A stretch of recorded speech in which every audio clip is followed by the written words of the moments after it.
Hey guys, it's TheCovertCrow and welcome back to the channel. It's time to get down to the nitty-gritty. It's been 3 weeks on the wrist and now we want to do the full review. That's right, I'm talking about the Seagull 1963 38 millimeters.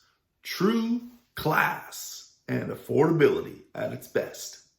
Do me a favor, like, subscribe, drop me a comment. Tell me you've subscribed. Ask me a question, and I'll respond as soon as I can. But let's get involved. The Seagull, 1963, 38 millimeters. Let's get into it. Now, for a wow moment, what's on wrist? Today, we're looking at the Omega Speedmaster Professional.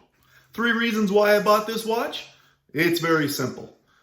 Gorgeous colors and a vintage feel, a mechanical movement, reliability, and of course, a fantastic cost.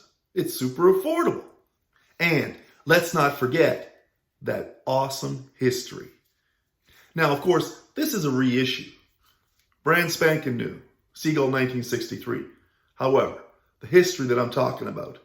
Back in the 1950s, the Tianjin Watch Company was producing watches. And in 1963, they created the Seagull 1963. That's where it gets its name. Developed and worn by the Chinese Air Force.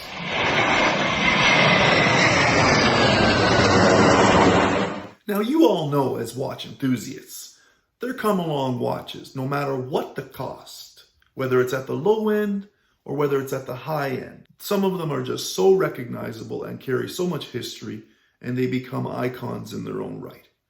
I believe this one here is in that conversation. It's probably one of the most recognizable timepieces out there and super underrated.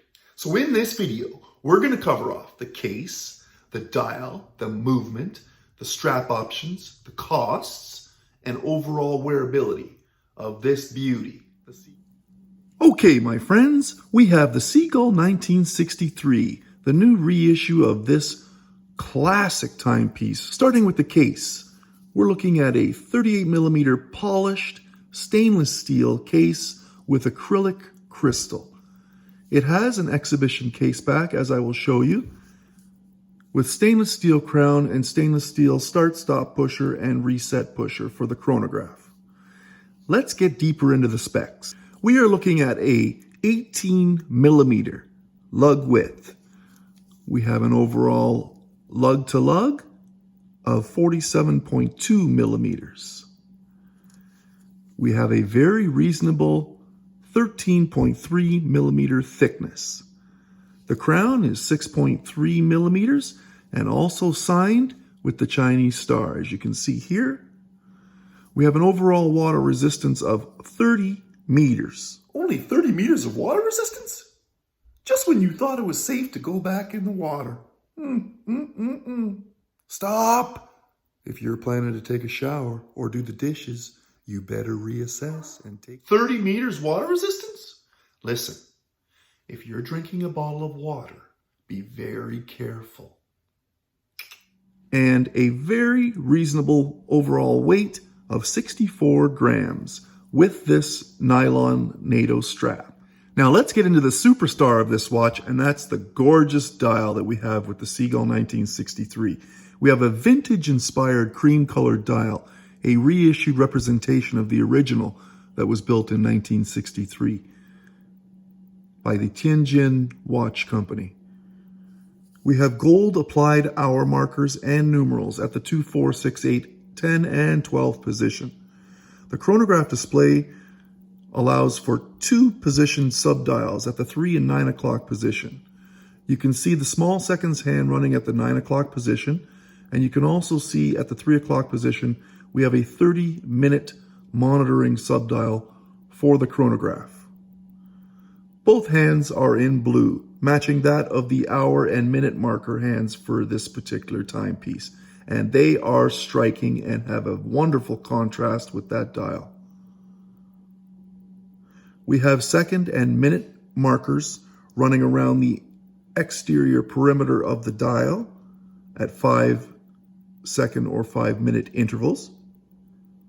We have the beautiful red Chinese star at the 12 o'clock position with 21 Zuan or 21 jewels listed at the 12 o'clock position under the star for the particular movement. We have the blue hour and minute hands as well as the large second hand in red for the chronograph.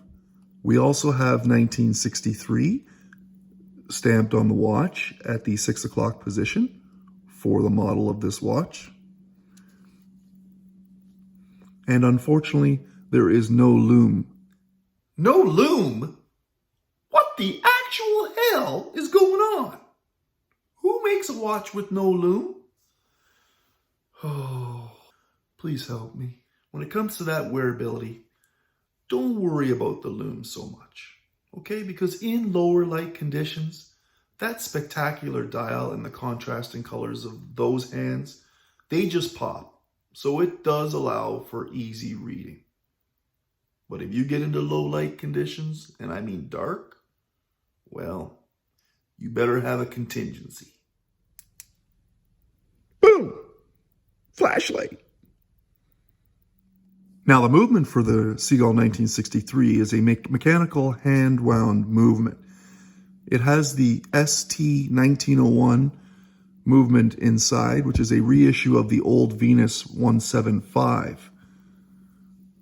It is non-hacking, there's no rotor, and there is a column wheel chronograph that functions within this movement. It also offers a quick set, which resets to 12, and it runs at a modest 21,600 vibrations per hour, keeping very accurate time and running at around 3 to 5 seconds a day. A reasonable power reserve of 38 hours is available for this timepiece, in which case it is suggested that you wind the watch to its max once you start it, and then if you had to pick it up, you can wind it again, or if you're continuing to wear it, you just wind it each day in the morning. It's also a great way to engage with the timepiece as well. Psst. Have you liked and subscribed? Come on, talk to me, Goose. Now, the watch comes with 2 straps. We have on here the olive green military-inspired NATO. However, it does come with an 18mm genuine soft leather. And I'll be honest with you, I'll give it to you straight. It is very flimsy and it doesn't seem very strong or durable, but it does have quick release pins and a stainless steel polished buckle and some accented stitching as well on it. So it would show pretty good. However, it isn't or doesn't appear the strongest. So, I mean, it is what it is, and to each his own. But my personal preference is to keep it on the NATO, as it is a little bit more durable. It's very strong, and of course that nylon will hold up to a lot. The cost for the timepiece is around $300, depending on the region or where you are, and of course getting a mechanical movement with this history, that is a super buy. As you can see on the wrist, I have just under 7¼ inch wrist.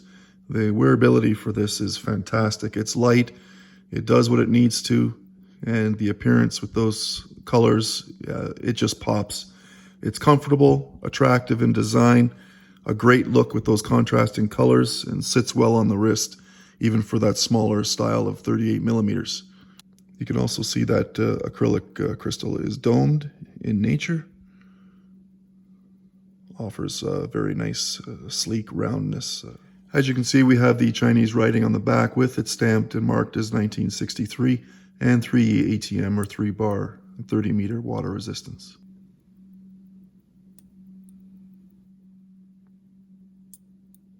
A great look at the chronograph functioning. She is a great piece, and the history there being built for the Chinese Air Force. I'm a tool watch guy, and it just works. I love it. After 3 weeks on the wrist, I have no complaints. Well, maybe I have 1 or 2, but they're easy to get over, no biggie. 30 meter water resistance could be better. No loom could be better. But what can I say? I think this timepiece is a class act, worthy for anyone's collection. Now, I will say this.